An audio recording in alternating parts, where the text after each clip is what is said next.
Hi hello నమస్తే welcome to Lahari world. ఈరోజు వీడియోలో నేను ఒక మంచి నాన్ వెజ్ రెసిపీతో మీ ముందుకు వచ్చేసానండి. అదేంటంటే గోంగూర చేపల పులుసు.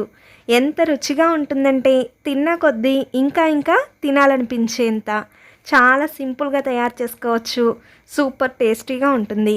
ఇంకా లేట్ చేయకుండా మనం గోంగూర కాంబినేషన్తో చేపల పులుసును ఎలా తయారు చేసుకోవాలో చూసేద్దామా. గోంగూర చేపల పులుసు తయారీ కోసం ముందుగా నేను ఒక పెద్ద కట్ట ఎర్ర గోంగూరను తీసుకున్నాను. గోంగూర చేపల పులుసు తయారీ కోసం పుల్లగా ఉన్న గోంగూరని వాడాలండి.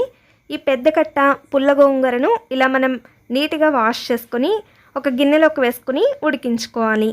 ఆయిల్ ఏమీ వేయాల్సిన అవసరం లేదండి. నార్మల్గానే ఈ గోంగూరను ఇలా గిన్నెలోకి వేసుకుని మూత పెట్టుకుంటే కాసేపట్లో చక్కగా ఇలా మెత్తగా ఉడికిపోతుంది. ఇప్పుడు స్టవ్ ఆఫ్ చేసేసి దీన్ని పక్కన పెట్టేసుకుందాం. ఒక వెడల్పాటి అడుగు మందమున్న కడాయిని పెట్టుకుని దానిలో మనం 3 టేబుల్ స్పూన్ల ఆయిల్ని వేసుకోవాలి.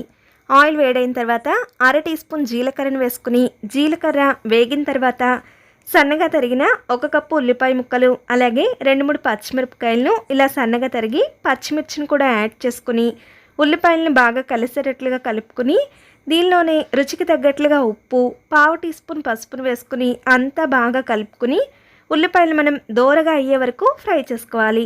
మూత పెట్టుకుని కాసేపు మనం ఉల్లిపాయలను దోరగా దగ్గరకు అయ్యే వరకు మగ్గించుకుందాం.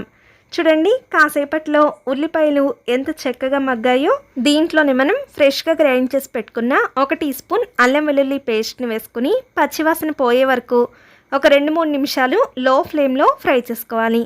అల్లం వెల్లుల్లి పేస్ట్ కూడా వేగిన తర్వాత దీనిలో 1 టీ స్పూన్ గరం మసాలా పొడి, 1 టీ స్పూన్ ధనియాల పొడి, 1/2 టీ స్పూన్ జీలకర్ర పొడి, రుచికి తగ్గట్లుగా కారాన్ని యాడ్ చేసుకోవాలి. ఈ ఫిష్ కర్రీలో కారం కొంచెం ఎక్కువగానే పడుతుందండి, మీ రుచికి తగ్గట్లుగా వేసుకుంటే సరిపోతుంది.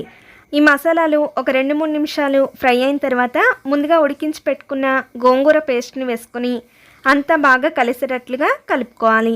మూత పెట్టుకుని గోంగూర పేస్ట్ని కూడా కాస్త దగ్గరకు అయ్యే వరకు ఉడికించుకోవాలి. ఇలా ఉడికిన తర్వాత దీనిలో మనం వాటర్ని యాడ్ చేసుకోవాలి. మన చేప ముక్కలు మునిగేటంత వాటర్ని యాడ్ చేసుకుని అంతా బాగా కలుపుకొని సాల్ట్ సరిపోయిందో లేదో చెక్ చేసుకుని సరిపోకపోతే యాడ్ చేసుకోండి. ఇలా మనకి వాటర్ బాయిల్ అవ్వడం స్టార్ట్ అవ్వగానే ఫ్లేమ్ని మీడియంలోకి అడ్జస్ట్ చేసుకుని దీంట్లోకి మనం చేప ముక్కల్ని యాడ్ చేసుకోవాలి. నేను ఈ కూర తయారు చేసుకోవడం కోసం 10 చేప ముక్కల్ని తీసుకున్నాను. అంటే ఒక 3/4 కిలో వరకు ఫిష్ పట్టిందండి. ఈ చేప ముక్కల్ని మనం ఇలా వేసుకుని గరిటతో నిదానంగా కలుపుకుని మూత పెట్టుకుని మీడియం ఫ్లేమ్లోనే ఉడికించుకోవాలి. మనం కూరను గరిటతో అస్సలు కదపకూడదండి. మధ్య మధ్యలో మూత తీసి గిన్నెను ఇలా క్లాత్తో కదుపుకుంటూ కూరను కలుపుకోవాలి.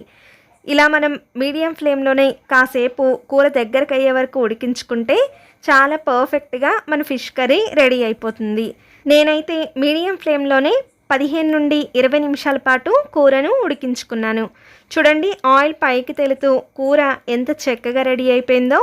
దించే ముందు కాస్త కొత్తిమీర తరుగును చల్లుకుంటే మన రుచికరమైన ఫిష్ కర్రీ రెడీ అయిపోయినట్లే. కూర దగ్గరకయ్యి ఆయిల్ పైకి తేలుతూ ఎంత రుచిగా ఉంటుందో. మీరు కూడా తప్పకుండా గోంగూర కాంబినేషన్తో ఫిష్ కర్రీని తయారు చేసుకుని చూడండి. మళ్ళీ మీరే చేసుకుంటారు, అంత రుచిగా ఉంటుంది. ఇలాంటి మరిన్ని సింపుల్ అండ్ టేస్టీ రెసిపీస్ని ఆల్రెడీ నా ఛానల్లో పోస్ట్ చేశానండి. ఒకసారి ఛానల్ని విజిట్ చేసి నచ్చినట్లయితే తప్పకుండా సబ్స్క్రైబ్ చేసుకోండి. ఈ రెసిపీ మీకు నచ్చినట్లయితే వీడియోని లైక్ చేసి మీకు తెలిసిన వాళ్ళకి షేర్ చేయండి. Thank you for watching.